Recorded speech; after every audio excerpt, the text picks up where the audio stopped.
পুরো পৃথিবীটাই পরীক্ষা ক্ষেত্র, সবাই পরীক্ষা দিচ্ছি, কিন্তু কারো পরীক্ষার প্রশ্নের সাথে কারোটার মিল নাই। সুবহানাল্লাহ পড়বেন না? পুরোটাই পরীক্ষা ক্ষেত্র, সবাই পরীক্ষার্থী, কিন্তু প্রশ্নপত্র একটার সাথে আরেকটা মিলে না। One doesn't match the other, একজনেরটার সাথে আরেকজনেরটা মিলে না। কাউকে আল্লাহ তাআলা ধনী বানিয়ে পরীক্ষা করেন। কি বানিয়ে? কথা কি বুঝতেছেন নাকি কষ্ট হচ্ছে? কষ্ট হচ্ছে আপনাদের? কাউকে আল্লাহ ধনী বানিয়ে পরীক্ষা করেন, আবার কাউকে আল্লাহ তাআলা গরিব বানিয়ে পরীক্ষা করেন, কাউকে আল্লাহ অসুস্থ বানিয়ে পরীক্ষা করেন। কেউ দেখবেন যে দুরারোগ্য ব্যাধিতে আক্রান্ত, ডাক্তার বলেছে আর সময় নাই, দুরারোগ্য ব্যাধি, ক্যান্সার, যার নেই কোনো অ্যান্সার, তার জন্য পরীক্ষা হচ্ছে এই রোগ। আরেক লোক দেখবেন তার আবার রোগ বালাই নাই, মাশাআল্লাহ, তাকে আল্লাহ তাআলা আর্থিক দৈন্যতা, দারিদ্রতা দিয়ে পরীক্ষা করছেন। এরকম আছে না নাই? টাকা পয়সা নাই, দিন আনে দিন খায়, যা আছে তাতে চলে না, এটা তার জন্য পরীক্ষা। আবার আরেক শ্রেণীর লোক দেখবেন তাকে আল্লাহ অসুস্থতাও দেয় নাই, দারিদ্রতাও দেয় নাই, তার দাম্পত্য জীবনের সমস্যা আছে না নাই? স্ত্রী কথা শোনে না, অথবা ছেলে মেয়ে কথা শোনে না। তাহলে পরীক্ষা সবার জীবনে আছে, এক একজনের পরীক্ষাটা এক এক রকম। আল্লাহ তাআলা দেখতে চায় যে এই পরীক্ষার সময় আমরা কিরকম রেসপন্স করি, how to deal with the test, কিভাবে এই বিপদ আপদ পরীক্ষাগুলোকে আমরা হ্যান্ডেল করব, ডিল করব। এটা হচ্ছে আজকের আলোচনার বিষয়। বুঝতে পেরেছেন সবাই আমার প্রিয় ভাইয়েরা? তাহলে পরীক্ষাময় আমাদের জীবন, আপদ পরীক্ষা এটা মানুষের পিছু ছাড়ে না, সবার জীবনে পরীক্ষা আছে। নবীদের জীবনেও পরীক্ষা ছিল। সাহাবারা জিজ্ঞেস করেছেন, ইয়া রাসূলুল্লাহ আইয়ুন নাসি আশাদ্দু বালাআন ফিদ দুনিয়া, এই দুনিয়ার বুকে কাদের পরীক্ষা সবচেয়ে বেশি? বিশ্বনবী বলেছেন আল আম্বিয়া, এই পৃথিবীতে সবচেয়ে বেশি পরীক্ষা আল্লাহ তাআলা নিয়ে থাকেন নবীদের। কাদের? নবীদের। সুম্মাল আমসাল ফাল আমসাল, এরপরে নবীদের পরের স্তরে যারা, তাদের পরীক্ষা। এরপরে তাদের পরের স্তরে যারা, তাদের পরীক্ষা। সিদ্দিকিনদের, শোহাদাদের, সলিহিনদের, আল্লাহওয়ালাদের, যার ঈমান যত মজবুত তার জীবনে পরীক্ষাও তত বেশি। চিল্লায় বলেন ঠিক কিনা? তাহলে মুমিনরা, বিশ্বাসীরা, আমরা কি পরীক্ষা বিপদ আপদে ভয় পাই? হ্যাঁ, বিপদ দেখলে ভয় লাগে আপনাদের? ভয় লাগে? হ্যাঁ, না, মুমিনরা বিপদে ভয় পায় না, তারা হতাশ হয় না, সুবহানাল্লাহ, তারা নিরাশ হয় না। বিশ্বাসীরা হাল ছেড়ে দেয় না, তারা ভরসা রাখে একজনের উপর। চিল্লায় বলতে হবে তিনি কে? কারণ মুমিন জানে the grief isn't permanent, the test isn't permanent, the struggle in our life isn't permanent. আমাদের জীবনের দুঃখ, কষ্ট, স্ট্রাগল এগুলো পার্মানেন্ট নয়। after every difficulties there is an ease, সব কষ্টের পরেই একটা সুখ আছে না নাই? রব্বুল আলামিন বলেন ফা ইন্না মাআল উসরি ইউসরা, ইন্না মাআল উসরি ইউসরা, ভয় পেও না, চিন্তা করো না, কষ্টের সাথেই আমি রেখে দিয়েছি স্বস্তি। সুবহানাল্লাহ বলেন। মুমিন জীবনে বিপদ যত বেশি, কষ্ট যত বেশি, তার সামনে সফলতা তার চেয়েও বেশি। ঠিক কিনা বলেন? কারণ বিশ্বাসীরা জানে রাত্রি যত গভীর হয়, সুবহে সাদিকের সময় তত আগাতে থাকে। গর্ভবতী নারীর পেটের ব্যথা যত বাড়তে থাকে, ঘরে নতুন মেহমান আগমনের সময় ঘনাতে থাকে। মুমিনদের উপর বিপদ, অত্যাচার, আপদ, পরীক্ষা যত বাড়তে থাকে, কালেমার পতাকা উড্ডয়নের সময় কাছে আসতে থাকে। বিশ্বাসীদের এগুলো হিসাব মিলানো অনেক আগে, এগুলো অনেক আগে হিসাব মিলানো। দুঃখের আধার শেষে সুখের আলো মিটি মিটি হাসে। চিল্লায় বলেন ঠিক কিনা? দুঃখ যত বেশি, পরীক্ষা যত বেশি, কষ্ট যত বেশি, সুখের সময় তত কাছাকাছি। চিল্লায় বলতে হবে ঠিক কিনা? এজন্য মুমিন জীবনে পরীক্ষা বেশি, মুমিনদের হতাশা নাই, মুমিনরা নিরাশ হয় না, হতাশ হয় কাফিররা। মুমিনরা কখনো হাল ছেড়ে দেয় না, মুমিনরা ভরসা রাখে একজনের উপর, তিনি কে? তাহলে আমার প্রিয় পটুয়াখালীবাসী, বিপদ থাকবে, পরীক্ষা থাকবে, এই বিপদ থেকে আমাদেরকে উদ্ধার করবেন একজন, তিনি কে? আমরা শুধু আল্লাহর উপরই ভরসা রাখবো। রাজি আছেন তো? চাইবো একজন সত্তার কাছে, আওয়াজ করে বলুন তিনি কে? একজন সত্তার কাছে চাইবে। বিশ্বনবী ওনার চাচাতো ভাই আব্দুল্লাহ ইবনে আব্বাস রাদিয়াল্লাহু তাআলা আনহুকে বললেন, ইয়া আব্দুল্লাহ ইবনে আব্বাস, হে আব্দুল্লাহ ইবনে আব্বাস, ইদা সাআলতা ফাসআলিল্লাহ, যখন চাইবে আল্লাহর কাছে যাও। ও আব্দুল্লাহ, যখন চাইবা আল্লাহর কাছে চাও।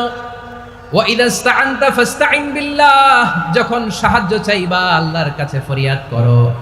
জেনে রেখো ও আব্দুল্লাহ, ওয়া'লাম আন্নাল উম্মাতা লাউ ইজতামাআত আলা আন ইয়ানফাউকা বিশাইইন লাম ইয়ানফাউকা ইল্লা বিশাইইন ক্বাদ কাতাবাহু আল্লাহু লাক। ও আব্দুল্লাহ, জেনে রেখো, মনে রেখো, গোটা বিশ্বের সবাই মিলে যদি তোমার উপকার করতে চায় ততটুকুই তারা করতে পারবে যতটুকু আল্লাহ তোমার নসিবে সেটা লিখে রেখেছে, ঠিক কিনা বলেন? আর যদি গোটা বিশ্বের সবাই মিলে তোমার বিরুদ্ধে কনস্পাইরেসি করে, ষড়যন্ত্র করে, গোটা বিশ্বের সবাই মিলেও যদি তোমার ক্ষতি করতে চায় ততটুকুই শুধু পারবে যেটা আল্লাহ তোমার জন্য বরাদ্দ রেখেছে। যতটুকু আল্লাহ তাআলা তোমার জন্য বরাদ্দ রেখেছে অতটুকুই ক্ষতি করতে পারবে, আর এক চুল বেশিও করতে পারবে না, কমও করতে পারবে না। চিল্লায় বলেন ঠিক কিনা? এজন্য আমরা চাইবো কার কাছে? সবাই বলেন নাই, আওয়াজ করে বলেন কার কাছে?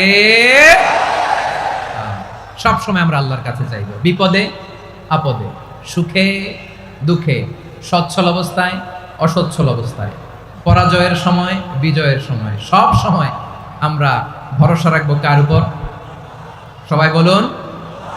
একদল লোক আছে যারা বিপদে পড়লে আল্লাহরে ডাকে, আছে না নাই? পটুয়াখালীতে মাশাআল্লাহ নাই, বিপদ আসলে আল্লাহরে ডাকে, বিপদ নাই আল্লাহ নাই। বিপদে পড়লে নামাজ পড়ে, বিপদও নাই নামাজও নাই। বিপদে পড়লে জিকির করে, বিপদ যখন চলে যায় ওদের জিকিরও বন্ধ হয়ে যায়। এরকম আছে না নাই? কিছু লোক দেখবেন পরীক্ষা আসলে নামাজ পড়ে, আছে আছে? জেনজি আওয়াজ করো, এরকম আছে? এই কমন পড়ে গেছে, কমন পড়ছে। দেখবেন পরীক্ষার সময় নামাজ পড়ে, পরীক্ষাও নাই নামাজও আছে। এরকম কিছু লোক আছে অসুস্থ হলে আল্লাহরে বড্ড ভালোবাসে, আল্লাহরে খুব ডাকে। অসুস্থ হইলে অসুস্থতাও নাই, আল্লাহ স্মরণও নাই। দেখবেন কিছু লোক নির্বাচন আসলে খুব আল্লাহওয়ালা হয়ে যায়, তখন দেখবেন মাথার মধ্যে হেজাব লাগায়, পাঞ্জাবি লাগায়, আল্লাহওয়ালা হয়ে যায়। নির্বাচনও নাই, এরপরে আল্লাহর কথাও নাই, আছে না নাই?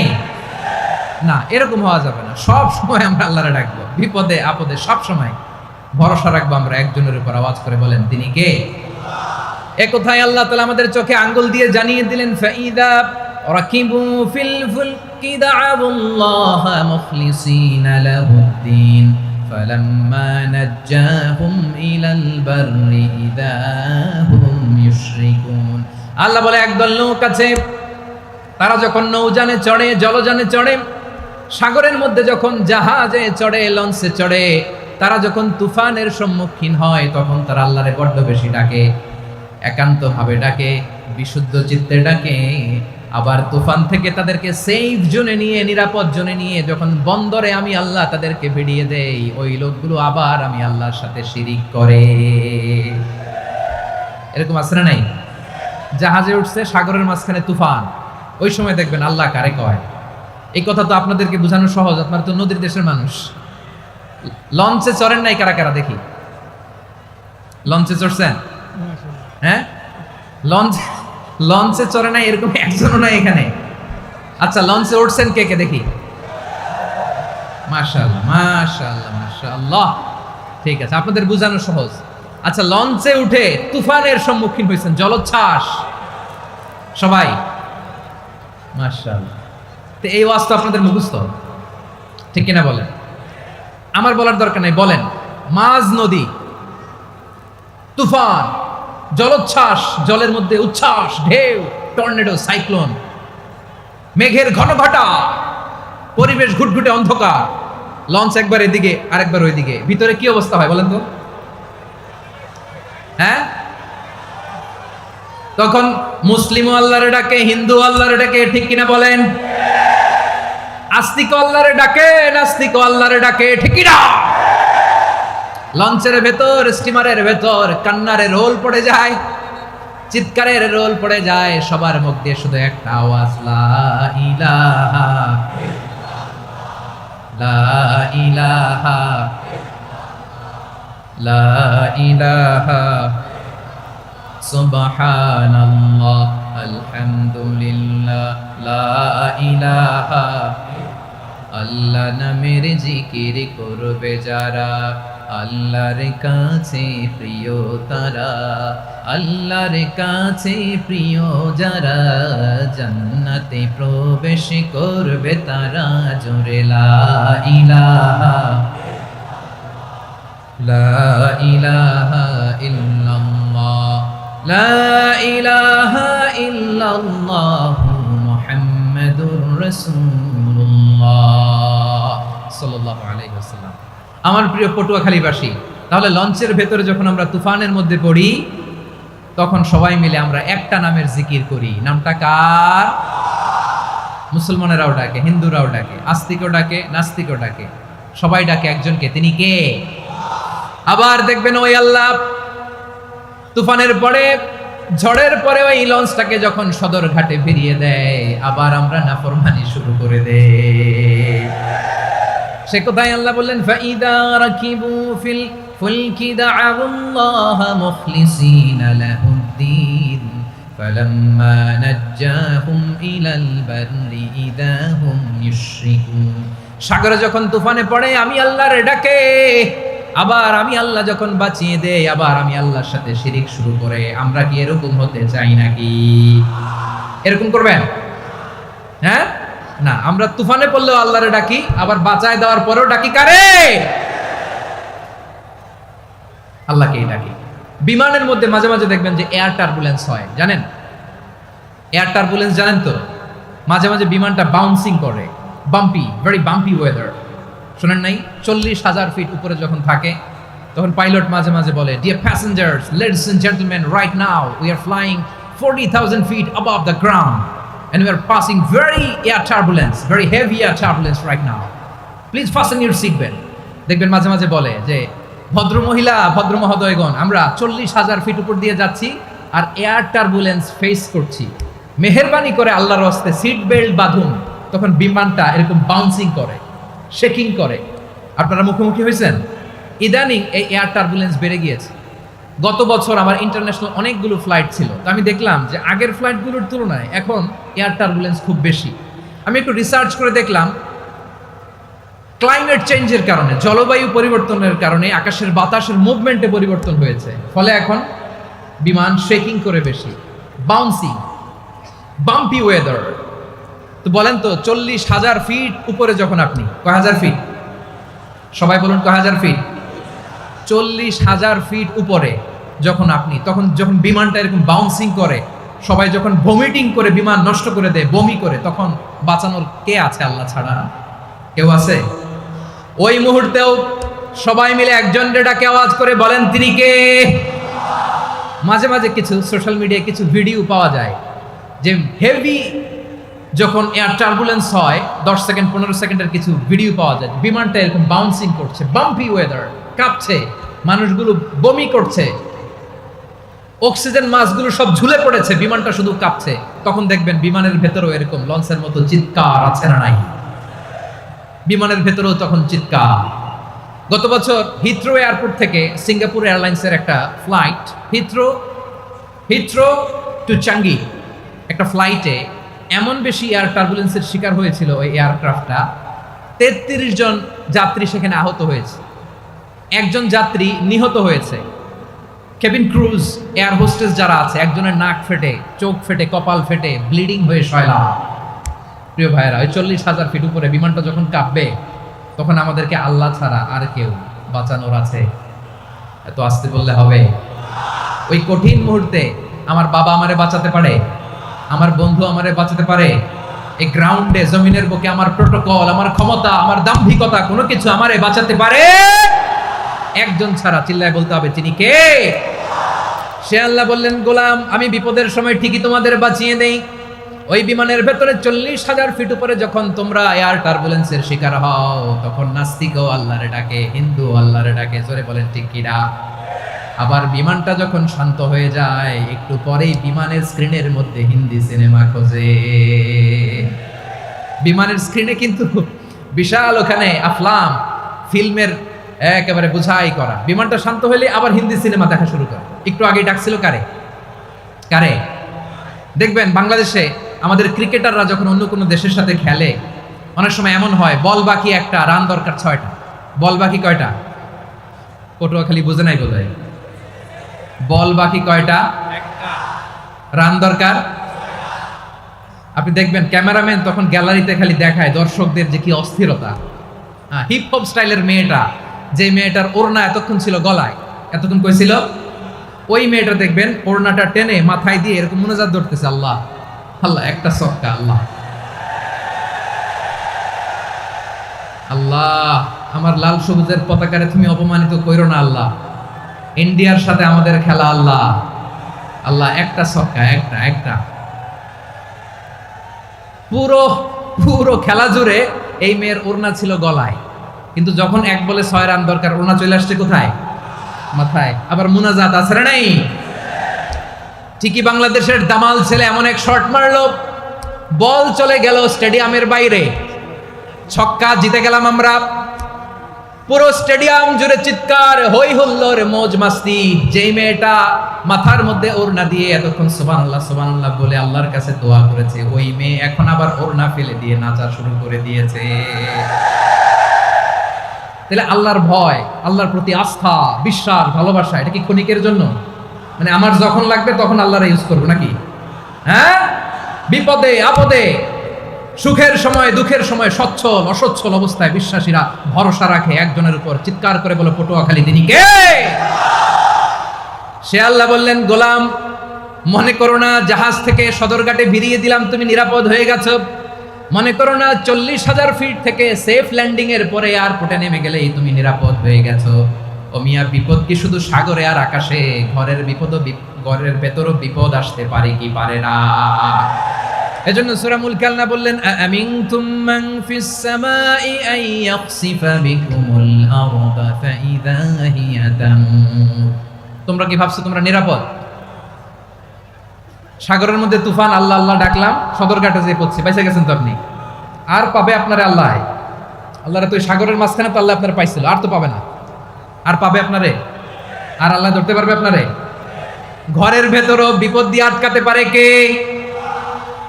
5 স্টার 7 স্টার হোটেলের ভেতরেও আমাকে বিপদের মধ্যে ফেলে দিতে পারেন কে? আল্লাহ বললেন, তোমরা কে ভেবেছো তোমরা নিরাপদ? আমি চাইলে ল্যান্ডস্লাইডস, ভূমি ধস দিয়ে 1 লক্ষ এক মুহূর্তে নিয়ে যেতে পারি, এক সুনামি দিয়ে থাপ্পড় মেরে 3 লক্ষ সাগরের ভেতরে ঢুকাই দিতে পারি, 1 সেকেন্ডও লাগে না আমার। আম আমিনতুম মান ফিস সামাই আন ইউরসিলা আলাইকুম হাসিবা ফাসাতা'লামুনা কাইফা নাযীর। আল্লাহ চাইলে আকাশ থেকে পাথর বৃষ্টি নাজিল করতে পারেন কি পারেন না? এই মুহূর্তে এখানে ভূমিকম্প দিতে পারেন কি পারেন না? আচ্ছা, ভূমিকম্প যখন হয় আমাদের কারো হুঁশ থাকে? আপনি মনে করছেন আমরা সাধারণ মানুষ, আমরা দৌড় দেই, আর প্রেসিডেন্ট প্রধানমন্ত্রী ওনারা বুঝি খাটে শুয়ে থাকে? কথা বুঝে নাই বোধহয়। ভূমিকম্প, আর্থকোয়েক যদি হয়, বাঁচার জন্য আমরা কি করি? হয় খাটের তলায়, ডাইনিং টেবিলের নিচে, উপরে শক্ত কিছু আছে এটার নিচে, অথবা ঘর থুইয়া দেও দৌড়। তো প্রধানমন্ত্রী উনি কি করে? প্রেসিডেন্ট উনি কি করে? হ্যাঁ, উনি খাটের মধ্যে যে শুয়ে থাকে নাকি? উনিও দৌড়, সাধারণ মানুষও দৌড়, প্রধানমন্ত্রীও দৌড়, বাড়িওয়ালাও দৌড়, ভাড়াটিয়াও দৌড়, সবাই দৌড়। নাকি ভাড়াটিয়ারা বাড়ি থুইয়া দৌড়, বাড়িওয়ালারা আর বেরোয় না? এরকম না। তাহলে যে কোনো মুহূর্তে ভূমিকম্প দিয়ে নাস্তানাবুদ করতে পারে কে? আমার প্রিয় ভাইরা, আমরা নিরাপদ নই, আমরা তার দয়ায় বেঁচে আছি। কার দয়ায়? এজন্য আল্লাহ বললেন, গোলাম যে কোনো মুহূর্তে বিপদ দিয়ে তোমাদেরকে নাস্তানাবুদ করতে পারি। বিশ্বাসী বলে যদি নিজেকে দাবি করো, সব সময় ডাকতে হবে একজন সত্তাকে। বলেন তিনি কে? এই কথা ক্লিয়ার? এই সবগুলো উদাহরণ শেষে সবার কাছে ক্লিয়ার হয়েছে না যে বিপদ থেকে, আপদ থেকে, পরীক্ষা থেকে, ক্যালামিটি থেকে আমাদেরকে কেউ বাঁচাতে পারে না একজন সত্তা ছাড়া। আবারও বলেন তো তিনি কে? ক্লিয়ার? হ্যাঁ, সবাই বুঝতে পারছেন? আচ্ছা, এবার আমরা দেখি বিষ্ণু ইসা ইসলামের জীবনে বিপদ আপদ ছিল কিনা। উনি বিপদ আসলে কিভাবে ডিল করতেন, বিপদ আসলে কোন দোয়া পড়তে হয়, কিভাবে ফরিয়াদের হাত উত্তোলন করতে হয়, কিভাবে রবের দরবারে নতজানু হয়ে ফরিয়াদ করতে হয়, এটা জানার দরকার আছে না নাই? আসুন আমরা বিষ্ণুনবীর জীবনী থেকে দেখি বিপদ আসলে উনি কি করতেন। বিপদ আসলেই প্রথমে বিষ্ণুনবী সাল্লাল্লাহু আলাইহি ওয়াসাল্লাম একটা দোয়া পড়তেন। কি পড়তেন? তিনি পড়তেন, ইন্না লিল্লাহি ওয়া ইন্না ইলাইহি রাজিউন। নিশ্চয় আমরা আল্লাহর জন্য, নিশ্চয় আমরা কার দিকে ফিরবো ভাই? আবার কার দিকে ফিরবো? আওয়াজ করে বলুন তো, আমরা এসেছি কার কাছ থেকে, আবারও ফিরে যাব কার কাছে? এজন্য বিষ্ণুই পড়ছেন, ইন্না লিল্লাহি ওয়া ইন্না ইলাইহি রাজিউন। নিশ্চয় আল্লাহর জন্য, ওই আল্লাহর দিকেই আমরা ফিরে যাব। তারপরে বিষ্ণুই পড়তেন, আল্লাহুম্মা আজুরনি ফি মুসিবাতি ওয়াখলুফ লি খায়রাম মিনহা। একসাথে প্রথমে পড়তেন, ইন্না লিল্লাহি ওয়া ইন্না ইলাইহি রাজিউন। তারপর পড়তেন আল্লাহুম্মা আজুরনি ফি মুসিবাতি ওয়াখলুফ লি খায়রাম মিনহা, মানে আল্লাহ এই যে আমি বিপদে ধৈর্য ধারণ করলাম এটার সব তুমি আমারে দাও, আর যেটা হারালাম এর চেয়ে ভালো কিছু দিয়ে মেকআপ করে দিও, ভালো কিছু দিয়ে বদল করে দিও। সুবহানাল্লাহ পড়েন। তাহলে বিপদ আসলে আমরা কি পড়ব? কথা বলেন। এই যে আমি শুয়েছিলাম, নাশিদ গাচ্ছিল ওরা, এদেশে পরস্পরে দেখা হলে দেয় সালাম, এদেশে আমজনতার হৃদয় জুড়ে পাকালাম, এদেশে বিপদ এলে সর্বজনে সর্বক্ষণে দোয়া পড়ে ইন্না লিল্লাহ। কি পড়ে? সুবহানাল্লাহ সুবহানাল্লাহ সুবহানাল্লাহ সুবহানাল্লাহ। এদেশে আজান শুনে সূর্য ওঠে শহর গ্রামে, এদেশে আজান শুনে সূর্য ডুবে সন্ধ্যা নামে, এদেশে সকল কাজে সবাই বলে বিসমিল্লাহ, এদেশে ভালো কিছু দেখে শুনে হাসি মুখে সবাই বলে মাশাআল্লাহ। সুবহানাল্লাহ পড়েন। তাহলে বিপদ এলে আমরা কি পড়ি? কথা বুঝলে সবাই উত্তর দিতে হবে। বিপদ এলে কি পড়ি? তাহলে বিপদ এলেই আমরা এখন থেকে ইন্না লিল্লাহ পড়বো, নাকি হাই হুতাশ করবেন? একদল আছে হাই হুতাশ করে, হায় আল্লাহ রে মোর কি হইল রে, মুই কি হরমু রে, মুই কমবে জামু রে, আছে না নাই? এরকম বিলাপ করতে নিষেধ করেছেন বিশ্বনবী। কি করব, কই যাব, কি হবে, হায় হায়, এরকম হাহুতাশ আছে না নাই? বিশ্বাসীরা হাহুতাশ করে না, তারা ইন্না লিল্লাহ পড়ে। কি পড়ে মনে থাকবে? আমরা পড়বো ইন্না লিল্লাহি ওয়া ইন্না ইলাইহি রাজিউন। নিশ্চয়ই আমরা আল্লাহর জন্য, আমরা আল্লাহর দিকেই ফিরে যাব। এরপর পড়বো আল্লাহুম্মা আজুরনি ফি মুসিবাতি ওয়াখলুফ লি খায়রাম মিনহা। আল্লাহ আমি যে বিপদে ধৈর্য ধারণ করলাম এটার সওয়াব দিও, আর যা হারালাম তার চেয়ে ভালো কিছু দিয়ে বদল করে দিও। সুবহানাল্লাহ পড়েন। বিশ্বনবীর হাদিস শুনলেন উম্মে সালামা রাদিয়াল্লাহু তাআলা আনহা। ওনার স্বামী হলো আবু সালামা। মজার ঘটনা খেয়াল করে শুনেন আমার প্রিয় কলিজার টুকরা ভাইয়েরা। কানগুলো খরগোশের কানের মতো খাড়া করে আমার দিকে তাকান। সাইয়্যিদাতুনা উম্মে সালামা রাদিয়াল্লাহু তাআলা আনহা, ওনার স্বামীর নাম আবু সালামা। শ্রেষ্ঠ দম্পতি, শ্রেষ্ঠ ফ্যামিলি। প্রথমে হিজরত করেছিলেন হাবাসায়, পরে হিজরত করেছেন মদিনায়। উহুদ যুদ্ধের পরে ওনার স্বামী আবু সালামা ইন্তেকাল করলো, শহীদ হলো। সুবহানাল্লাহ পড়েন। যখন আবু সালামা ইন্তেকাল করলো, উম্মে সালামা রাদিয়াল্লাহু তাআলা আনহা কেঁদে কেঁদে হয়রান। আর নবীর শিখানো বাণী অনুযায়ী তিনি বারবার পড়ছিলেন ইন্না লিল্লাহ। কি পড়ছিলেন? মুই কই যামু, কি হরমু, এগুলো বলে নেই। কি বলছে? ইন্না লিল্লাহ। যেহেতু বিশ্বনবী বলেছেন কেউ যদি বিপদের প্রথম ধাক্কায় পড়ে ইন্না লিল্লাহি ওয়া ইন্না ইলাইহি রাজিউন, আল্লাহুম্মা আজুরনি ফি মুসিবাতি ওয়াখলুফ লি খায়রাম মিনহা, তাহলে এই বিপদে যে সে যা হারালো তার চেয়ে শ্রেষ্ঠ কিছু দিয়ে আল্লাহ তার বদল দিয়ে দিবে। এই হাদিস শুনে উম্মে সালামা রাদিয়াল্লাহু তাআলা আনহা, ওনার প্রাণ প্রিয় স্বামী আবু সালামার ইন্তেকালের পরে চোখের পানি ছাড়ে আর পড়ে ইন্না লিল্লাহি ওয়া ইন্না ইলাইহি রাজিউন, আল্লাহুম্মা আজুরনি ফি মুসিবাতি ওয়াখলুফ লি খায়রাম মিনহা। বারবার এই দোয়া পড়ে চোখের পানি ছাড়ে, এই দোয়া পড়ে চোখের পানি ছাড়ে, আর মনে মনে বলে আবু সালামার মতো ভালো মানুষ মদিনাতে নাই, আবু সালামার চেয়েও ভালো মানুষ মদিনাতে নাই, তার চেয়ে ভালো মানুষ কি করে আল্লাহ তাআলা আমারে দিবে, তার চেয়ে ভালো মানুষ তো আমি মদিনাতে দেখি না। চোখের পানি দিয়ে বুক ভাসায় আর নবীর হাদিসের উপর আমল করে পড়ে ইন্না লিল্লাহি ওয়া ইন্না ইলাইহি রাজিউন, ইন্না লিল্লাহি ওয়া ইন্না ইলাইহি রাজিউন। পড়তে পড়তে চোখের পানি ছাড়ে আর চিন্তা করে বিশ্বনবী বললেন এই দোয়া পড়লে যেটা হারালাম তার চেয়ে ভালো কিছু দিয়ে আল্লাহ পুরস্কার দেয়। আবু সালামের চেয়ে ভালো মানুষ মদিনার মধ্যে আর কে হতে পারে? কি আজীব তামাশা, কি অবাক করা ঘটনা। কিছুদিন পরে দেখা গেল সাইয়্যিদুল মুরসালিন রাহমাতাল লিল আলামিন স্বয়ং বিশ্ব নবী উম্মে সালামাকে বিয়ের প্রস্তাব পাঠিয়েছে। স্বয়ং বিশ্ব নবী উম্মে সালামা রাদিয়াল্লাহু তাআলা আনহাকে বিয়ের প্রস্তাব পাঠিয়েছেন। উনি রাজি হয়ে গেলেন, বিয়ে হয়ে গেল, উনি হয়ে গেলেন উম্মুল মুমিনিন, আমাদের মা, পুরো মুসলিম উম্মার মা। চিৎকার করে বলেন আল্লাহু আকবার। তাহলে আমার প্রাণপ্রিয় ভাইয়েরা, বিপদে পড়লে আমরা পড়বো ইন্না লিল্লাহি ওয়া ইন্না ইলাইহি রাজিউন, আল্লাহুম্মা আজুরনি ফি মুসিবাতি ওয়াখলুফ লি খায়রাম মিনহা। পড়বেন? পড়বেন না? যারা যারা বিপদ আসলে এই দোয়াটা পড়বেন এখন থেকে আওয়াজ করে ইনশাআল্লাহ বলেন। যা হারাইছেন তার চেয়ে শ্রেষ্ঠ জিনিস দিয়ে বদলা দিবে কে? বিশ্বাস হয়? একটু সন্দেহ লাগে মনে হয়, একটু সন্দেহ আছে? তাহলে বিপদে পড়লেই প্রথমে আমরা এটা পড়ব। দোয়াগুলো যদি এখন মুখস্থ না হয়, এই যে রেকর্ডিং হচ্ছে, পেয়ে যাবেন, কালকেই পেয়ে যাবেন। শুনে শুনে মুখস্থ করবেন। আমার মায়েরা, আমার বোনেরা, আপনাদের জন্য 3টি মাঠের অ্যারেঞ্জমেন্ট করা হয়েছে, আমি জানি। আপনারাও এই দোয়াগুলো পড়বেন, আপনার স্বামীকে শেখাবেন, সন্তানকে শেখাবেন, আপনার পুরো পরিবারটাকে জান্নাতের টুকরো বানিয়ে দিবে কে? তাহলে বিপদ আসলে প্রথমে কি পড়তে হবে এটা জেনে গেলাম। এরপরে বিপদ আসলে নিজেকে কি করে আল্লাহর কাছে সঁপে দিতে হয় এটাও জানার দরকার আছে না নাই? বিপদে প্রথমে ইন্নালিল্লাহ পড়লাম, ধৈর্য ধারণ করলাম, বিপদ থেকে উদ্ধারের সর্বোচ্চ চেষ্টা করলাম। আমার কাজ যখন শেষ তখন আমি আমার এই বিষয়টা আল্লাহর কাছে সঁপে দিব। কার কাছে সুপর্দ করব? কার কাছে? বিপদে বললে কেমন করে নিজেকে আল্লাহর কাছে সঁপে দিতে হয় আসুন সাইয়েদনা ইব্রাহিম আলাইহিস সালামের জীবনী থেকে জানি। আল্লাহর খলিল ইব্রাহিম আলাইহিস সালাম আমাদের মতো সমাজ ব্যবস্থা পায় নাই। আমরা জন্মের পরে আমাদের কানের ভেতরে আজান দিয়েছে কে? একামত দিয়েছে কে? আমাদের বাপ দাদারা আমাদের কানে আজান দিয়েছে কি? দেয় নাই। আমাদের জন্মের পরেই তো আজান, একামত, বাড়ির পাশে মসজিদ, প্রতিদিন আজান, জুমার খুতবা, প্রতি মাসে মাসে তাফসিরুল কোরআন মাহফিল, মসজিদ, মিনারা, অভাব নাই। ঠিক কিনা বলেন? আপনি যেই সুন্দর ইসলামিক এনভায়রনমেন্ট পেয়েছেন, আমাদের ইব্রাহিম খলিল উনিও কি এরকম পেয়েছিলেন? হ্যাঁ, উনি জন্মের পর পরে ওনার কানে আজান দিয়েছে কেউ? আমার প্রিয় ভাইরা, আগা গোড়া একটা শিরকি পরিবেশ উনি জন্মগ্রহণ করেছেন। উনি ছাড়া ওই তল্লাটে একজনও আল্লাহর উপর বিশ্বাসী নাই। কল্পনা করতে পারেন? গোটা তল্লাটে, গোটা দেশে বিশ্বাসী মুমিন, আল্লাহর উপর বিশ্বাস স্থাপনকারী কয়জন?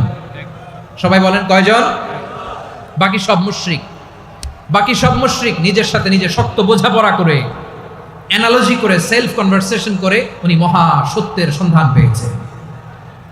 উনি আকাশের তারা দেখে ভাবে মনে হয় এটাই আমার খোদা, পরে দেখে তারা নাই, মনে মনে বলে না তাইলে এটা না। আবার চাঁদ দেখে বলে চাঁদটা বড় মায়া লাগে, মনে হয় এটাই আমার রব, পরে দেখে চাঁদও নাই, কয় না এটা না। এরপরে দ্বি প্রহরের জলজলে সূর্যটা খা খা করে গোটা পৃথিবীটারে রৌদ্র দিয়ে তাতিয়ে রাখে। তিনি ভাবলেন মনে হয় এটাই আমার রব, কারণ এটাই তো সবচেয়ে বড়। কিন্তু বিকেল বেলা ওই সূর্যটাও যখন চলে যায়, সাইয়েদনা ইব্রাহিম বলে না এটাও তো নাই, আমার খোদা যদি আমারে ছেড়ে চলে যায়, বিপদে পড়লে আমারে উদ্ধার করবে কে? এভাবে নিজের সাথে অ্যানালজি, সেলফ কনভারসেশন করতে করতে করতে তিনি মহা সত্যের সন্ধান পেয়েছেন। সুবহানাল্লাহ। নিশ্চয় আমি এমন সত্তার দিকে মনোনিবেশ করলাম, মুখাপেক্ষী হলাম, যিনি আকাশ বানিয়েছেন, জমিন বানিয়েছেন, আমি মুশরিক নই। সুবহানাল্লাহ। পারতেন? আপনি পারতেন? কেউ নাই, লক্ষ লক্ষ মুশরিক, আপনি একা। ওনার মতো এরকম বিচক্ষণতা দিয়ে আল্লাহরে খুঁজে পাইতে পারতেন আপনি? কি নবী ছিল, আল্লাহকে খুঁজে পেয়েছে। যখন আল্লাহর ইবাদত শুরু করলো, এই কথা ছড়ায় পড়লো চারদিকে। নমরুদ সাইয়েদনা ইব্রাহিমকে ডেকে পাঠালেন।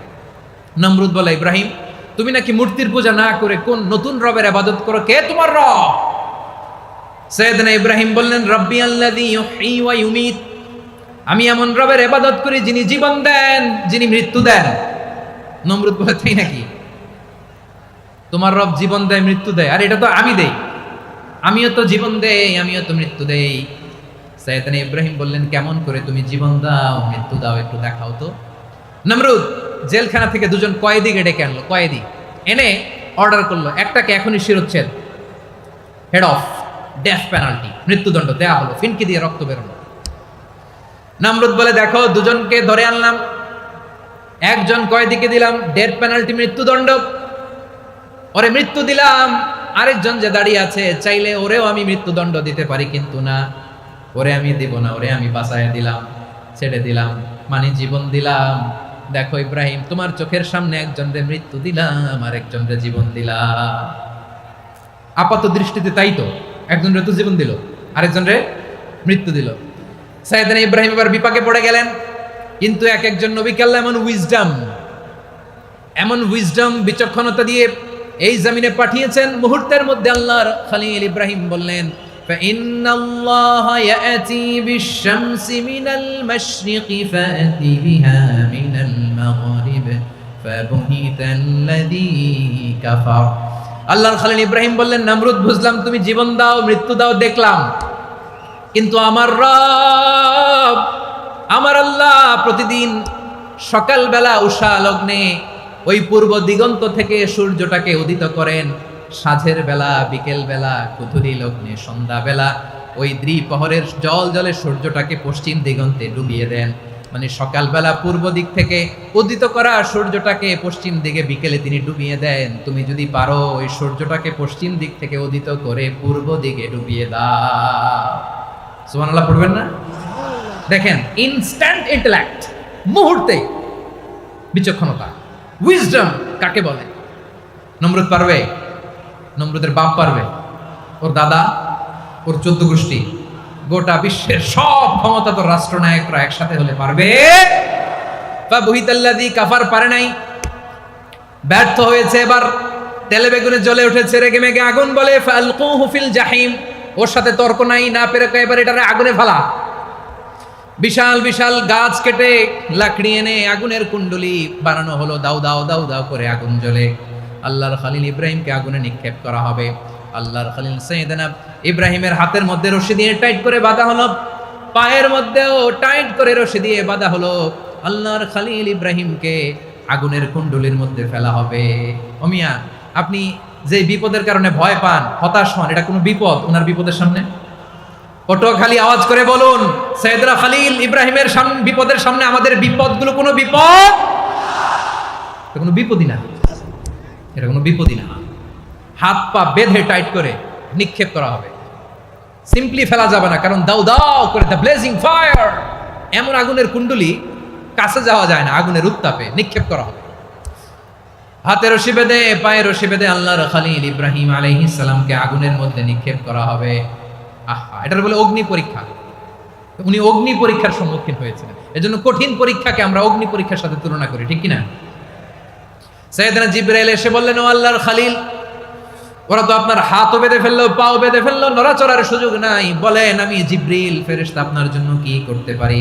আল্লাহর খলিল ইব্রাহিম বলেন, ও জিবরাইল, তোমার কাছে আমার কোনো চাওয়া পাওয়া নাই। সুবহানাল্লাহ বলেন। তোমার কাছে বলার কিছু নাই, তোমার সাহায্যের আমার দরকার নাই। সাইয়েদনা ইব্রাহিম আলাইহিস সালামকে হাতে পায়ে রশি বেঁধে, হাত পা বাঁধা অবস্থায় জ্বলন্ত অগ্নিকুণ্ডে যখন নমরুদের দলবল নিক্ষেপ করবে, আল্লাহর খলিল কিভাবে নিজেকে আল্লাহর কাছে সঁপে দিয়েছেন, পটুয়াখালীর ভাইরা খেয়াল করে শুনুন। হাত পা বেঁধে আল্লাহর খলিলকে যখন নিক্ষেপ করা হবে, তিনি মুখ ফুটে বলে ফেললেন, হাসবুনাল্লাহু ওয়া নি'মাল ওয়াকিল। হাসবুনাল্লাহু ওয়া নি'মাল ওয়াকিল, আমার জন্য আল্লাহই যথেষ্ট, আমার জন্য আল্লাহই যথেষ্ট। তিনি আমার সবচেয়ে বড় গার্ডিয়ান, তিনি আমার সবচেয়ে বড় অভিভাবক। জিব্রাইলের সাহায্যে অফারকে ফিরিয়ে দিলেন, দুনিয়ার বুকে কারো কাছে কিছু বলেন নাই, মুখ ফুটে বলেছেন হাসবুনাল্লাহ। ও আমার পটুয়াখালীর প্রাণের ভাইয়েরা খেয়াল রাখবেন, কোন বান্দা তার হাতে থাকা সব চেষ্টাটুকুন করার পরে মুখ ফসকে মুখ দিয়ে যখন বলে ফেলে হাসবুনাল্লাহ, বান্দা যখন হাসবুনাল্লাহ বলে ফেলে, ওই ব্যাপারটা ডিল করার দায়িত্ব স্বয়ং আল্লাহ আরশের উপর থেকে নিয়ে নেয়। আপনি যখন বলে ফেলবেন হাসবুনাল্লাহ, এটা ডিলিং করবে কে তখন? চিল্লায় বলেন না, তিনি কে? বান্দা তার সাধ্যের সবটুকু চেষ্টার পরে নতজানু হয়ে যখন বলবে হাসবুনাল্লাহ, আল্লাহ তুমি আমার জন্য যথেষ্ট, নি'মাল ওয়াকিল, তুমি আমার শ্রেষ্ঠ অভিভাবক, তখন তার কি দরকার না দরকার এটা ডিল করে স্বয়ং আল্লাহ। নিক্ষেপ করা হলো সাইয়েদনা ইব্রাহিমকে অগ্নিকুণ্ডলিতে। হাজার হাজার মানুষের দৃশ্য দেখার জন্য জড়ো হয়েছে এরকম বিশাল ময়দানে। কিন্তু কি অবাক করার ঘটনা, সবাই ভয় পাচ্ছিল, না জানে কি হয়ে যায়। আল্লাহর খলিলকে যখন আগুনের কুণ্ডলিতে নিক্ষেপ করা হয়, আল্লাহর খলিল ইব্রাহিম আগুনের কুণ্ডলির মধ্যে বসে বসে মানুষগুলোর দিকে তাকিয়ে হাসতে শুরু করে দেয়। কারণ আকাশ থেকে রব্বুল আলামিন স্পেশাল ভার্ডিক্ট নাজিল করেছেন, স্পেশাল হুকুম জারি করেছেন, কুলনা ইয়া নারু কুনি বারদান ওয়া সালামান আলা ইব্রাহিম। ও আগুন খবরদার, সৃষ্টির শুরু থেকে তোকে একটা ধর্ম আমি বাতলে দিয়েছিলাম, তোর ধর্ম, আগুনের ধর্ম হলো যা পাবে জ্বালিয়ে সারখার করবে। আল্লাহ বলল, আগুন তোর ধর্ম দিয়েছিলাম, তুই সব জ্বালিয়ে পুড়িয়ে সারখার করে দিবি, কিন্তু ক্ষণিকের জন্য আমি তোর জ্বালিয়ে দেওয়ার ক্ষমতাটাকে কেড়ে নিলাম, জ্বালিয়ে ভস্ম করে দেওয়ার ক্ষমতা আমি কেড়ে নিলাম। কুনি বারদান, ঠান্ডা হয়ে যা, কিন্তু এত বেশি ঠান্ডা হবি না আবার আমার ইব্রাহিমের জন্য সর্দি লেগে না যায়। সুবহানাল্লাহ, এত আস্তে বললে হবে?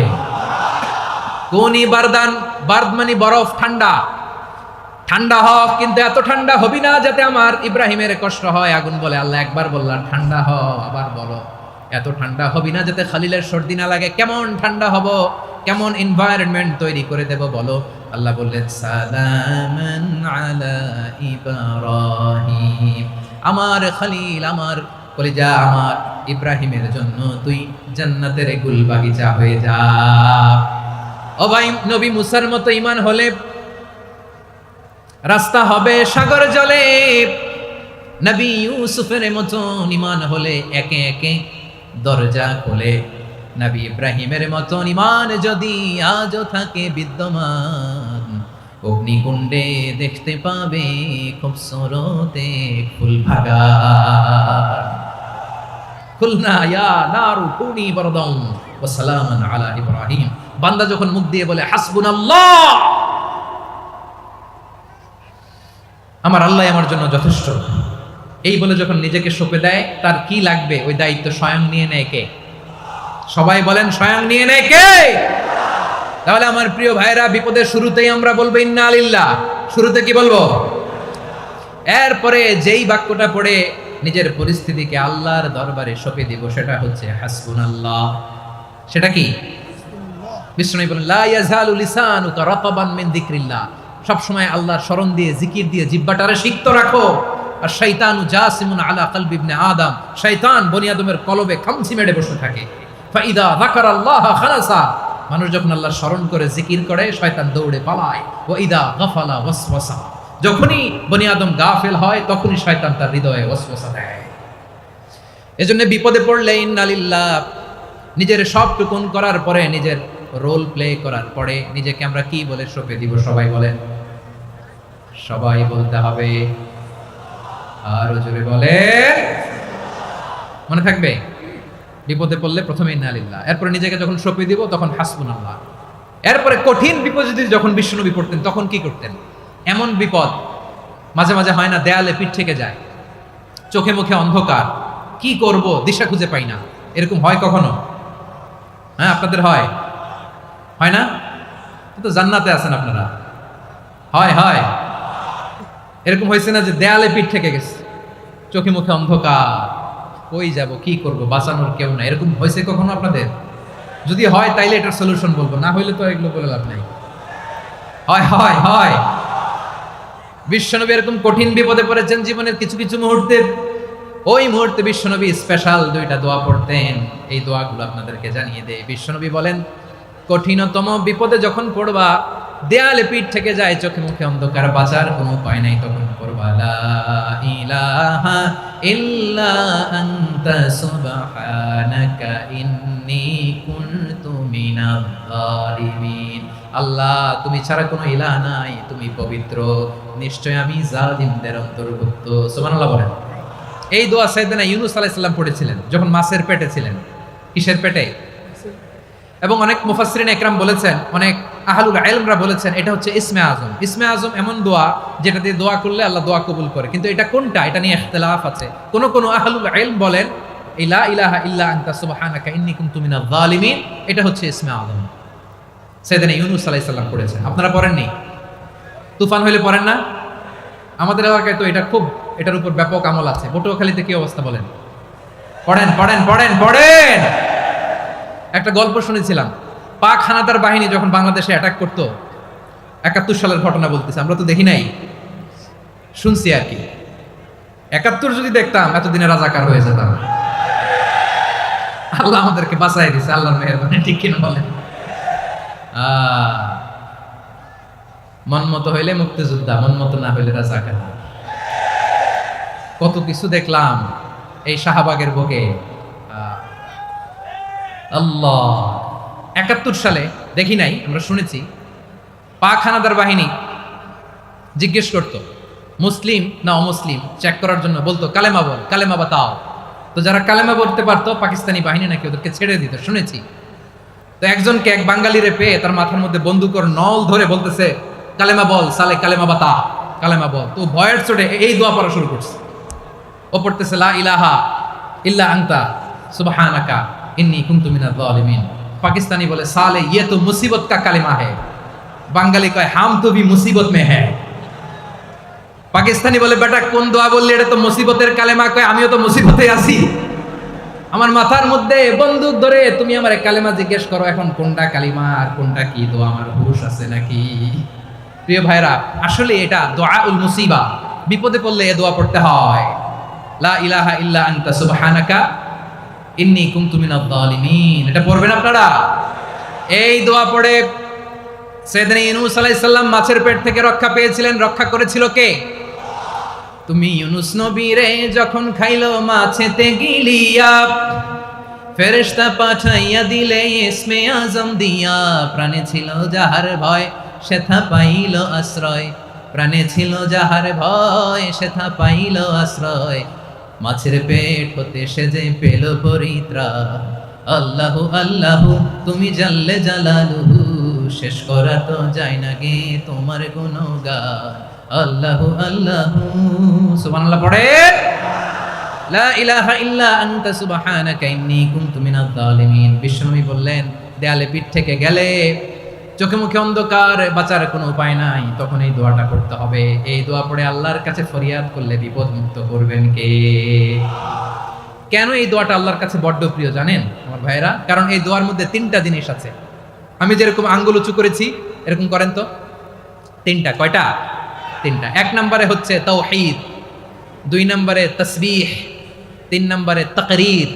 আই রিপিট, আবারও বলছি, এক নম্বরে তাওহীদ, দুই নম্বরে তাসবিহ, তিন নম্বরে তাকরীর। এ দোয়াটা আল্লাহর কাছে এত পছন্দনীয় কারণ এ দোয়ার প্রথম অংশে আছে তাওহীদ, আল্লাহর একত্ববাদের ঘোষণা। লা ইলাহা ইল্লা আনতা, ও আল্লাহ আপনি ছাড়া কোনো ইলাহ নাই, উপাস্য নাই। এই কথা বললে আল্লাহ বড্ড খুশি হয়ে যায়। সুবহানাল্লাহ পড়েন। এ দোয়ার দ্বিতীয় অংশে আছে তাসবিহ, মানে আল্লাহর প্রশংসা, প্রশংসা সূচক বাণী। সুবহানাক সুবহানাক সুবহানাক, ও আল্লাহ আমি আপনার পবিত্রতা ঘোষণা করছি। সুবহানাক, এই কথা শুনলেও আল্লাহ খুশি হয়ে যায়। সুবহানাল্লাহ পড়েন। এই দোয়ার তৃতীয় অংশে আছে তাকরীর। তাকরীর মানে পাপের স্বীকৃতি। তাকরীর মানে কি? তাকরীর মানে পাপের স্বীকৃতি। এই দোয়ার তৃতীয় অংশে আছে ইন্নী কুনতু মিনাল জালিমিন, ও আল্লাহ আমি জালিমদের অন্তর্ভুক্ত। আল্লাহ আল্লাহ আমি জালেম, আল্লাহ আমি ভুল করেছি, অন্যায় করেছি, আল্লাহ আমি জালেমদের অন্তর্ভুক্ত। এই পাপের স্বীকৃতি, অ্যাকনোলেজমেন্ট আল্লাহ বড্ড পছন্দ করে। যখন আল্লাহর কাছে আপনি ছোট হবেন, ছোট হতে হতে যত ছোট হবেন ওই দৃশ্যটা দেখতে আল্লাহ বড্ড পছন্দ করে। সুবহানাল্লাহ বলে। তিন নম্বর অংশ ইন্নী কুনতু মিনাজ জালিমিন, আল্লাহ আমি জালেমদের অন্তর্ভুক্ত। সাইয়েদনা আদম আলাইহিস সালাম ভুল করে যখন নিষিদ্ধ গাছের ফুল খেয়ে ফেললেন, ফল খেয়ে ফেললেন, আল্লাহ বললেন আদম ক্ষমা পেতে চাইলে তুমি আর হাওয়া মিলে স্বীকৃতি দাও, পাপের স্বীকৃতি আর পড়ো। রব্বানা যালামনা আনফুসানা ওয়া ইল্লাম তাগফির লানা ওয়া তারহামনা লানাকুনান্না মিনাল খাসিরিন। ও আল্লাহ আমি আদম আর হাওয়া যালামনা আনফুসানা, আমরা আমাদের নফসের উপর বড্ড জুলুম করেছি। আল্লাহ ওয়া ইল্লাম তাগফির লানা ওয়া তারহামনা, আপনি যদি ক্ষমা না করেন, আপনি যদি দয়া পরবশ না হন, আপনি যদি রহম না করেন, আমরা তো ক্ষতিগ্রস্তদের মধ্যে শামিল হয়ে যাব। এই দোয়া করার সাথে সাথে সাইয়েদনা আদম আর হাওয়া আলাইহিস সালামকে ক্ষমা করে দিলেন কে? তাহলে এই দোয়ার তিন নম্বর অংশ তাকরীর, এটা আল্লাহ বড্ড পছন্দ করে। আমার কলিজার টুকরা ভাইয়েরা, গুনাহ করে শিকার যেতে হবে, এটা আল্লাহ ভালোবাসেন। সাইয়েদনা আবু বকর রাদিয়াল্লাহু তাআলা আনহু বিষ্ণু ইসা ইসলামকে বললেন, ইয়া রাসূলুল্লাহ আল্লিমনি দুআআন আদউ বিহি ফি সলাতি, নবী হে আপনি আমার এমন একটা স্পেশাল দোয়া শিখায় দেন যে দোয়াটা আমি নামাজে পড়ব। নবী বললেন, তাহলে তুমি পড়ো আল্লাহুম্মা ইন্নী যালামতু নাফসি যুলমান কাসীরান ওয়া লা ইয়াগফিরুদ যুনুবা ইল্লা আনতা ফাগফিরলি মাগফিরাতাম মিন ইনদিকা ওয়ারহামনি ইন্নাকা আনতাল গফুরুর রহিম। সুবহানাল্লাহ। সালাম ফেরানোর আগে পড়েন, কথা কয় না, পড়েন পড়েন। ও আবু বকর, নামাজে যদি দোয়া করতে মনে চায় এই দোয়াটা পড়বা, আল্লাহুম্মা ইন্নী যালামতু নাফসি, আল্লাহ জুলুম করেছি আমার নফসের উপর, যুলমান কাসীরা অনেক জুলুম, ওয়া লা ইয়াগফিরুদ যুনুবা ইল্লা আনতা, আপনি ছাড়াই যুনুব এই পাপ ক্ষমা করার দ্বিতীয় কোনো রব নাই। আছে? আল্লাহ ছাড়া আমাদের গুনাহ আর কে কে ক্ষমা করতে পারে বলেন তো? কে পারে? কে? এজন্য আল্লাহরে বলবেন, আল্লাহ আমি ছাড়া তোমার গোলামের অভাব নাই, ও আমার রব আমি ছাড়া এই জমিনের বুকে তোমার গোলামের অভাব নাই, কিন্তু তুমি ছাড়া তো আমার দ্বিতীয় কোনো রব নাই। পারবেন বলতে? পারবেন? চোখের পানি ছেড়ে আল্লাহরে বলবেন, আল্লাহ তুমি আমার রব, তুমি আমার সব। কি বলবেন? আল্লাহ আমারে রব। সবাই বলুন, আল্লাহ আমারে রব, দমে দমে তনু মনে তারি অনুভব, আল্লাহ আমারে রব। আল্লাহরে বলেন, আল্লাহ তুমি আমার রব, তুমি আমার সব, আল্লাহ আমি ছাড়া এই জমিনে তোমার গোলামের অভাব নাই, তুমি ছাড়া আমার দ্বিতীয় কোনো রব নাই। এ কথা বলে চোখের পানি ছেড়ে আল্লাহরে স্বীকৃতি দেন, আল্লাহ আমি পাপী, আল্লাহ জামিনে আমার চেয়ে বড় পাপী আর কেউ নাই। অজু করে সিজদায় লুটিয়ে পড়ে চোখের পানি ছেড়ে আল্লাহরে পাপের স্বীকৃতি দেন, আল্লাহ এমন কোন জুলুম নাই, গুনাহ নাই আমি করি নাই, সগীরা কবিরা জেনে না জেনে ইচ্ছায় অনিচ্ছায় শিরকি বেদাতি সব গুনাহ করেছি। আল্লাহ আকাশের নিচে জমিনের উপরে আমার চেয়ে বড় গুনাহগার আর কেউ নাই। চোখের পানি ছেড়ে আল্লাহরে বলেন, আল্লাহ আমি ছাড়া তোমার গোলামের অভাব নাই, তুমি ছাড়া আমার দ্বিতীয় কোনো রব নাই, তুমি ছাড়া তো কেউ আমার গুনাহ ক্ষমা করার নাই, তুমি আমার রব, তুমি আমার সব। বলতে পারবেন? এই তাকরীর আমার পটুয়াখালীর ভাইয়া, এই স্বীকৃতিটা দেখতে আল্লাহ বড্ড ভালোবাসে, কারণ আমরা সবাই গুনাহগার। আমরা সবাই কি? বিশ্বনবী বলেন কুল্লুকুম খাত্তাউন, হা বানি আদম তোমরা সবাই পাপী। সবাই কি? সবাই পাপী। আমরা সবাই পাপী, আপন পাপের বাটখারা দিয়ে অন্যের পাপ মাপি। আমরা যে পাপী এটা ভাবতে মনে চায় না কারো, খালি অন্যের পাপ দেখি আমরা, এটা ভুল। ওর এই পাপ, ও পাপী, ও জালেম, ও জাহান্নামী, এরকম একটা টেন্ডেন্সি। আমার যে কি হালাত এটার খেয়াল নাই। খেয়াল করতে হবে যে আমি সবচেয়ে বড় পাপী, ঠিক কিনা বলেন? পাপ করি না এমন কেউ আছি? হ্যাঁ আছি। কেউ না জানলেও জানে কি আমার পাপের ঘটনা? পৃথিবী না জানুক আমি তো জানি, আমি কি পাপ করেছি হায়। ও আমার কলিজার টুকরা ভাইয়েরা, মাথাটাকে নিচু করে জীবনের সব গুনার ফিরিস্তিগুলো একটা একটা করে স্বীকার করে আল্লাহরে বলেন, আল্লাহ আমি পাপী, আল্লাহ আমার চেয়ে বড় পাপী এই দুনিয়াতে কেউ নাই, আকাশের নিচে জমিনের উপরে আমার চেয়ে বড় পাপী কেউ নাই। একটা একটা করে আল্লাহ স্বীকার করি আমি পাপী, সব পাপের স্বীকৃতি দিলাম। পৃথিবী না জানুক আমি তো জানি, আমি কি পাপ করেছি হায়। আমার পাপের করলে বিচার, বাঁচার আমার নাই উপায়। দয়াময় তুমি মাফ করো আমায়, মাফ করো আমায়। আল্লাহ তাআলা যদি দয়া করে আমাদেরকে মাফ না করে, আমাদের বাঁচার কোনো উপায় নাই।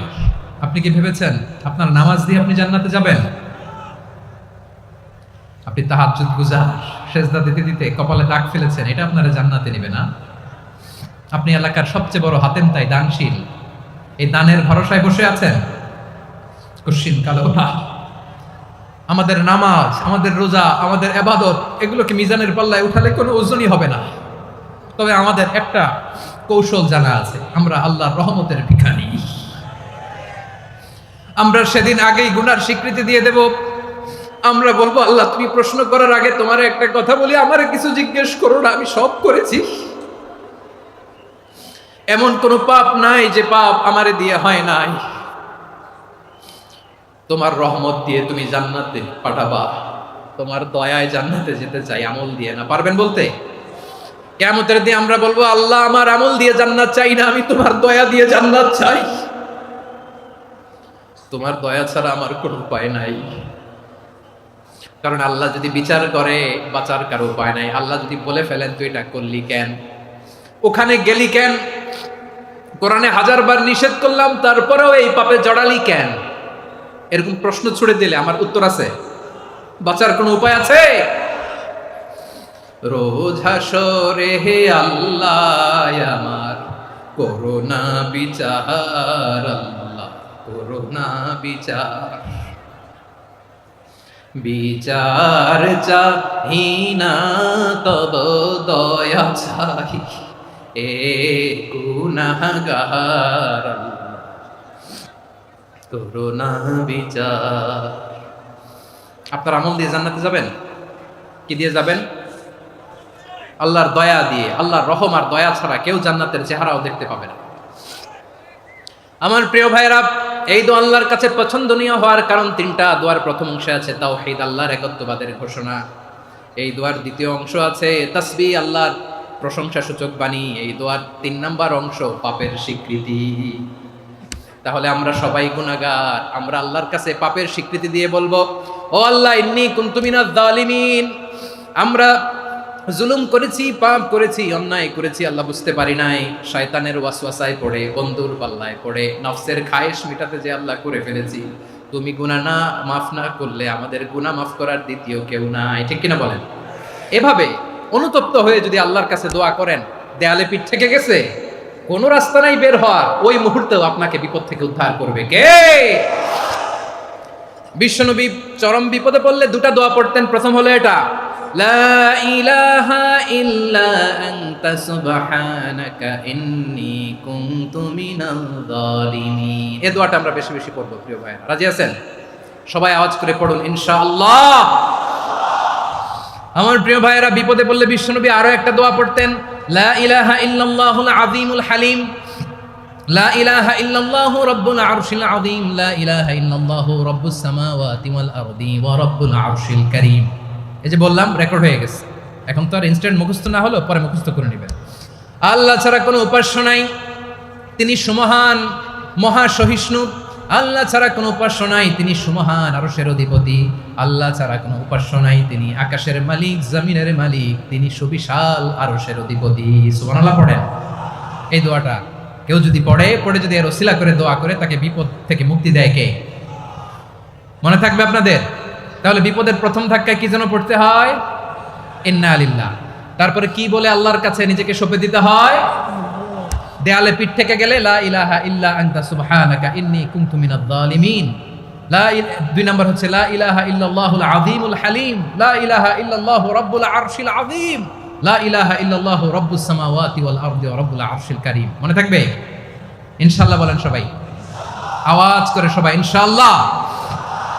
অনেক সময় এমন হয়, হঠাৎ বিপদের সম্মুখীন হই আমরা, রেডি হয়ে বের হয়েছি অফিসে, হঠাৎ অ্যাক্সিডেন্টে পড়ে যাই, হঠাৎ পেটের ব্যথায় অজ্ঞান, এরকম হয় না? আপনাদের হয় না? বিষ্ণু ইসলাম বলেন, আকস্মিক দুর্ঘটনার বিপদ থেকে যদি কেউ বাঁচতে চায়, সকাল সন্ধ্যা যেন প্রত্যেকে এই দোয়াটা পড়ে। সকালে যদি 3 বার পড়ে, সন্ধ্যা পর্যন্ত হঠাৎ বিপদ থেকে সে রক্ষা পাবে। To be protected from sudden calamity, sudden disaster, sudden calamity, হঠাৎ বিপদ, হঠাৎ ভয়ঙ্কর কোন আকস্মিক বিপদ থেকে আল্লাহ বাঁচায় দিবে। সকালে পড়লে সন্ধ্যা পর্যন্ত প্রোটেক্টেড, সন্ধ্যাবেলায় যদি 3 বার পরে সকাল পর্যন্ত প্রোটেক্টেড। সুবহানাল্লাহ পড়ে। দোয়াটা কি? দোয়াটা হচ্ছে বিসমিল্লাহিল্লাযী লা ইয়াদুররু মা ইসমিহি শাইউন ফিল আরদি ওয়ালা ফিস সামাই ওয়া হুয়াস সামিউল আলিম। ছোট না? অনেক ছোট, মুখস্থ করবেন। বিসমিল্লাহিল্লাযী লা ইয়াদুররু মা ইসমিহি শাইউন ফিল আরদি ওয়ালা ফিস সামা। ওই আল্লাহর নাম নিচ্ছি, যে আল্লাহর নামের বরকতে আকাশ জমিনের কোনো কিছু কারো কোনো ক্ষতি সাধন করতে পারে না। তিনি সর্বশ্রোতা, সর্বজ্ঞ। সুবহানাল্লাহ পড়েন। পড়বেন এই দোয়াটা, বিসমিল্লাহিল্লাযী লা ইয়াদুররু মা ইসমিহি শাইউন ফিল আরদি ওয়ালা ফিস সামাই ওয়া হুয়াস সামিউল আলিম।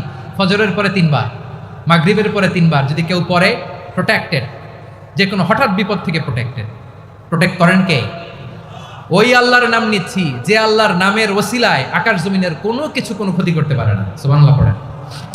আচ্ছা, এবার আমাদের জীবনে দুশ্চিন্তা আছে না নাই বলেন? Tension, hyper tension, anxiety, depression, চিন্তা, টেনশন নাই, এরকম কে কে আছে দেখি? হাত তোলেন। ওই যে হাত তুলছে এক আল্লাহর ওলি, ওই যে। টেনশন নাই তোমার? মাশাআল্লাহ। ও না বুঝে তুলছে, জোকের চোটে, জোশের ঠেলায় ধাক্কায় তুলে ফেলছে। সবার জীবনে টেনশন আছে না নাই? এই দুশ্চিন্তা, পেরেশানি, মারাত্মক পেরেশানি থেকে মুক্তি পাওয়ার জন্য বিষ্ণু ইসলাম 2টো দোয়া পড়তেন। কয়টা? অনেকগুলো পড়তেন। স্পেশাল 2টো দোয়া আজকে আপনাদের শিখায়া যাবো, শুনবেন না? কষ্ট হচ্ছে? সংক্ষিপ্ত মুনাজাত দিয়ে দেই। ওরে আল্লাহ, আমি তো 9:30 ক্রস করে ফেলছি মাসুদ ভাই, খেয়াল করে নেই। আর কয়েক মিনিট? ঠিক আছে, ঠিক আছে। পেরেশানিতে পড়লে, টেনশনে পড়লে এই দোয়াটা, প্রিয় ভাইরা, বিষ্ণু ইসলাম যখন খুব বিপদে পড়তেন, দুশ্চিন্তা ওনাকে ঘিরে ধরতো, উনি পড়তেন ইয়া হাইয়ু ইয়া কাইয়ুম বিরহমাতিকা আস্তাগীথ, ইয়া হাইয়ু ইয়া কাইয়ুম বিরহমাতিকা আস্তাগীথ, ইয়া হাইয়ু ইয়া কাইয়ুম, হে শাশ্বত অবিনশ্বর, হে চিরঞ্জীব, বিরহমাতিকা আস্তাগীথ, তোমার রহমতের উসিলায় তোমার কাছে ফরিয়াদ করি। এটা পড়তেন। আবার আরেক বর্ণনায় এসেছে ইয়া হাইয়ু ইয়া কাইয়ুম বিরহমাতিকা আস্তাগীথ আসলিহ লি শা'নি কুল্লাহু ওয়ালা তাকিলনি ইলা নাফসি তারফাতা আইন। আসলিহ লি শা'নি কুল্লাহ, আল্লাহ আমার সবকিছু আপনি সেটেল করে দেন। আমাদের সব ঝামেলা সেটেল করে দিতে পারে কে? আমরা তো সেটেলমেন্টের জন্য এসপি সাহেবের কাছে যাই, ডিসি সাহেবের কাছে যাই, অমুক ভাইয়ের কাছে যাই, তমুক ভাইয়ের কাছে যাই। এই দোয়া পড়লে আরশের উপর থেকে আপনার ম্যাটার সেটেল করে দিবে কে? তাহলে পড়বেন ইয়া হাইয়ু, হে চিরঞ্জীব। হাইয়ু মানে চিরঞ্জীব, যিনি চিরকাল বেঁচে থাকবেন, মরবেন না। আল্লাহ মরবেন? তার কোনো লয় আছে? ক্ষয় আছে? সূরা রহমানে আল্লাহ বললেন কুল্লু মান আলাইহা ফানি ওয়া ইয়াবকা ওয়াজহু রাব্বিকা যুল জালালি ওয়াল ইকরাম ফাবিআইয়ি আলাই রাব্বিকুমা তুকাযযিবান। জমিনে যা আছে সব ফান, ভ্যানিশ হয়ে যাবে, নিশ্চিহ্ন হয়ে যাবে, শেষ হয়ে যাবে, সব বিলুপ্ত হয়ে যাবে, একজন ছাড়া। জোরে বলেন তিনি কে? ইয়া হাইয়ু, আমার সাথে আওয়াজ করে পড়েন ইয়া হাইয়ু ইয়া কাইয়ুম ইয়া হাইয়ু ইয়া কাইয়ুম বিরহমাতিকা আস্তাগীথ আসলিহ লি শা'নি কুল্লা ওয়ালা তাকিলনি ইলা নাফসি তরফাতা আইন। এভাবে দোয়া করলে আপনাকে বিপদ মুক্ত করবে কে? এই দোয়াটা কেন পছন্দ আল্লাহর কাছে? কারণ এখানে আল্লাহর দুইটা সুন্দর নাম আছে, গুণবাচক নাম, আল হাই, আল কাইয়ুম, এই দুটো নাম আছে এখানে। আবার এই দুইটা আয়াতুল কুরসির অংশ। আয়াতুল কুরসির শুরুতে এটা আছে না নাই? হ্যাঁ, আছে না নাই? 3 নাম্বার কারণ এটা ইসমে আজম। কোন দোয়াটা ইসমে আজম? যে দোয়া ওসিলায় দোয়া করলে আল্লাহ দোয়া ফেরায় না। অনেকগুলো মত আছে, সবচেয়ে ভ্যালিড মত হচ্ছে এটা, ইয়া হাইয়ু ইয়া কাইয়ুম। এর ওসিলা দিয়ে দোয়া করলে দোয়া কবুল করে কে? 2 নম্বরে বিশ্বনবী মারাত্মক বিপদে পড়লে আরেকটা দোয়া পড়তেন, আল্লাহুম্মা ইন্নী আবদুক। আগে দোয়াটা পড়ি, শুনেন। আল্লাহুম্মা ইন্নী আবদুক ওয়া ইবনু আবদিক ওয়া ইবনু আমাতিক নাসিয়াতি বিয়াদিক মাদিন ফিয়া হুকমুক আদলুন ফিয়া কাদাউক আসআলুকা বিকুল্লি ইসমিন হুয়া লাক সাম্মাইতা বিহি নাফসাক আও আনসালতাহু ফি কিতাবিক আও আল্লামতাহু আহাদাম মিন খালকিক আও ইস্তা'সারতা বিহি ফি ইলমিল গায়বি ইনদাক আন তাজআলাল কুরআনা রাবিআ কলবি ওয়া নূরা সাদরি ওয়া জালাআ হুজনি ওয়া যাহাবা হাম্মি। সুবহানাল্লাহ পড়েন। বিশ্বনবী বলতেন আল্লাহুম্মা ইন্নী আবদুক, ও আল্লাহ আমি আপনার গোলাম, ওয়া ইবনু আবদিক, গোলামের ঘরের গোলাম, ওয়া ইবনু আমাতিক, বাদীর ঘরের গোলাম। মানে আল্লাহ আমি আপনার গোলাম। আমার বাবা আব্দুল্লাহ ছিল আপনার গোলাম, আমার মা আমিনা ছিল আপনার বাদী। মানে আমরা গোলাম বংশের, সব গোলাম। নিজেরা এর চেয়ে আর ছোট করে আল্লাহর কাছে উপস্থাপন করা যায় আমার ভাইরা? কথা কি বুঝতেছেন? নিজেকে এর চাইতে ছোট, নগণ্য আর তুচ্ছ করে আল্লাহর সাথে প্রেজেন্ট করা যায়? বিশ্বনবী বললেন ও আল্লাহ আমি আপনার গোলাম, গোলামের ঘরের গোলাম, দাসীর ঘরের গোলাম। নাসিয়াতি বিয়াদিক, আমার মাথার চুলের ছুটি আপনার হাতের মুঠোয়। আপনি ডানে টান দিলে আমি ডানে যেতে বাধ্য, আপনি বাঁয়ে টান দিলে বাঁয়ে যেতে বাধ্য। সুবহানাল্লাহ বলেন। পিছনে 2-1 ভাই দাঁড়ালেন কেন? হ্যাঁ, বসুন। জায়গা চেঞ্জ করতেছে, সেই দুপুর থেকে বসে আছে আমি জানি। মাশাআল্লাহ, কেউ 2-1 বেরিয়েছে, গ্যাপ পূরণ করতেছে। মাশাআল্লাহ পড়েন সুবহানাল্লাহ আলহামদুলিল্লাহ লা ইলাহা ইল্লাল্লাহু মুহাম্মাদুর রাসূলুল্লাহ সাল্লাল্লাহু আলাইহি ওয়াসাল্লাম। বিশ্বনবী বললেন আল্লাহ আমার মাথার চুলের ঝুঁটি আপনার হাতের মুঠোয়। আচ্ছা, এইভাবে কাকে ধরা হয়? যে খুব ছোট, ঠিক কি না? নিজেকে কত ছোট করলেন বিশ্বনবী। ও আল্লাহ আমার মাথার চুলের ঝুঁটি আপনার হাতের মুঠোয়, আপনি ডানে টানলে আমি ডানে যাব, বাঁয়ে টানলে বাঁয়ে যাব। আল্লাহ আসআলুকা বিকুল্লি ইসমিন হুয়া লাক নাসিয়াতি বিয়াদিক মাদিন ফিয়া হুকমুক, আপনার নির্দেশ আমার উপর কার্যকর হবেই হবে। আদলুন ফিয়া কাদাউক, আপনার ফয়সালা, যেই ফয়সালাই আপনি আমার জন্য করেন এটাই ইনসাফ। সুবহানাল্লাহ বলেন। আমরা আল্লাহর ফয়সালায় সন্তুষ্ট হতে চাই না। কত কমপ্লেইন, আল্লাহ তুমি এটা দিলা না, ওইটা পাইলাম না, ওইটা হইল না রে, এরকম অভিযোগ, কমপ্লেইন আমাদের আছে না নাই? আর বিশ্বনবী বলতেন আদলুন ফিয়া কাদাউক, আল্লাহ আমার জন্য তোমার যেটা ফয়সালা এটাই সবচেয়ে শ্রেষ্ঠ ইনসাফ, এর চেয়ে ইনসাফ আর হতে পারে? এভাবে কায় মনোবাক্যে আল্লাহর কাছে বিশ্বনবী দোয়া করতেন। এরপরে বিশ্বনবী বললেন আল্লাহ তোমার যত নাম আছে সব নামের ওসিলায় দোয়া করি, যে নাম তুমি আমাদেরকে জানিয়েছো, যে নাম তুমি আমাদেরকে জানাও নাই, যে নাম তুমি কোরআনে নাজিল করেছো, যে নাম নাজিল করো নাই, যে নাম শুধু নবীদেরকে জানিয়েছো। আর আল্লাহর এমন কিছু চমৎকার চমৎকার সুন্দর সুন্দর নাম আছে এই নামগুলো রব্বুল আলামিন কাউকে জানাবে না। সুবহানাল্লাহ বলেন। আমরা তো 99 নাম জানি, 100 নাম জানি আল্লাহ, কিন্তু আল্লাহর এমনও কিছু নাম আছে যেগুলো আল্লাহ বিশ্বনবীরও জানায় নেই। এগুলো আল্লাহ ইলমুল গায়বে রেখে দিয়েছেন। দোয়ার সময় বলবেন, আল্লাহ তোমার যেই নামগুলো জানি, যেগুলো জানি না, যেগুলো কোরআনে আছে, যেগুলো নাই, যেগুলো নবীরে খাস ভাবে জানাইছো ওগুলোর উসিলায়, যেগুলো কোনোদিন জানাবাও না তোমার ওই নামের উসিলাও তোমার কাছে চাই। আল্লাহ কোরআনকে আমার হৃদয়ের বসন্ত বানাও, আমার বক্ষের জ্যোতি বানাও, আমার চিন্তা দুশ্চিন্তা তুমি দূর করে দাও। বিশ্বনবী বললেন, এই কালিমাগুলো, এই বাক্যগুলো পড়ে যদি কেউ আল্লাহর কাছে ফরিয়াদ করে, তার হৃদয় থেকে দুশ্চিন্তা কাটিয়ে দিবে কে? পড়বেন, এই দোয়াগুলো পড়বেন। আচ্ছা, সব শেষে বলি, ঋণের বোঝায় যারা জর্জরিত, বিষ্ণু ইসলাম চমৎকার একটা দোয়া শিখিয়েছেন। আমাদের অনেকে ঋণের বোঝায় জর্জরিত, আছে না নাই? এদিকে কেউ আছেন? থাকলে হাত তোলার দরকার নেই, থাকলে এই দোয়াটা পড়বেন। এক সাহাবীর নাম আবু উমামা, নামাজের ওয়াক্ত ছাড়া উনি মসজিদে যেয়ে বসে আছে। বিষ্ণু বললেন, কিরে আবু উমামা, নামাজের তো ওয়াক্ত হয় না, মসজিদে কি? সাহাবী বলে, হুমুমুন লাজিমাতনি ওয়া দুয়ুন, নবী গো, ঋণের বোঝায় এমন টেনশনে আছি, ঘরে থাকতে পারলাম না, মসজিদে চলে আসছে। বিষ্ণু বলেন, আমি কি তোমার এমন একটা দোয়া শিখাবো যেটা পড়লে আল্লাহ তাআলা তোমার ঋণের বোঝা হালকা করে দিবে? আবু উমামা বললেন, ইয়া রাসূলুল্লাহ, অবশ্যই শিখাবেন। বিষ্ণু বললেন, তাহলে তুমি পড়বা, আল্লাহুম্মা ইন্নী আউযু বিকা মিনাল হাম্মি ওয়াল হাযান ওয়া আউযু বিকা মিনাল জুবনি ওয়াল বুখল ওয়া আউযু বিকা মিন গালাবাতিদ দাইনি ওয়া কাহরির রিজাল। ও আল্লাহ, তোমার কাছ থেকে দুশ্চিন্তা থেকে পানা চাই, কৃপণতা, ভীরুতা, অলসতা, কার্পণ্যতা, এই সব কিছু থেকে, মানুষের কঠোরতা, আমার উপর মানুষের আধিপত্য এবং ঋণের বোঝা থেকে পানা চাই। এই দোয়াটা যখন বিষ্ণুনবী শিখাই দিলেন, আবু মামা বারবার এই দোয়া পড়ে, আল্লাহুম্মা ইন্নী আউযু বিকা মিনাল হাম্মি ওয়াল হাযান ওয়া আউযু বিকা মিনাল আজজি ওয়াল কাসাল ওয়া আউযু বিকা মিনাল জুবনি ওয়াল বুখল ওয়া আউযু বিকা মিন গালাবাতিদ দাইনি ওয়া কাহরির রিজাল।